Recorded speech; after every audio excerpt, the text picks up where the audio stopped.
ကျွန်ုပ်တို့လက်တွဲခဲ့တဲ့နေ့တွေအမတ်တရားတွေမေ့မရဘူးအနီးစု Ismail Nasir Abu Sahar နှလုံးသားတစ်ခုလိုခိုင်မြဲတယ်ကိုပစားကမ်းခြေသို့သွားခဲ့ကြလိုင်းတန်တွေကြား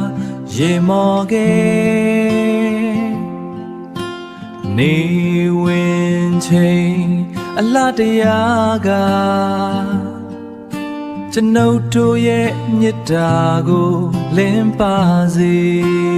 တငယ်ချင်းတွေအတူရှိရင်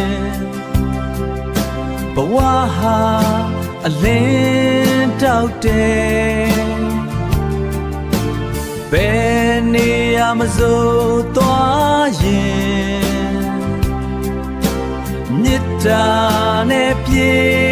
နေတယ်မောင်တော်မျိုးကျွန်ုပ်တို့ရဲ့အိမ်ရခိုင်မြေအလားတရားရင်ကျေးမှုချိုသာလား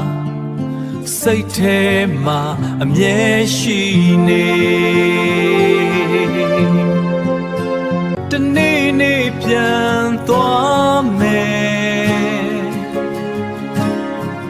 အိမ်ဟောင်းကိုပြန်တွေ့မယ်လက်တွဲပြီးဆက်လက်လမ်းမယ်အနာဂတ်ကိုအတူတည်ဆောက်မယ်ဒီဘဝကျင်ကနေရတွေ့တယ်ရင်ထဲမှာအိမ်ဟောင်းပုံရိပ်တငယ်ချင်းတွေအတူရှိရင်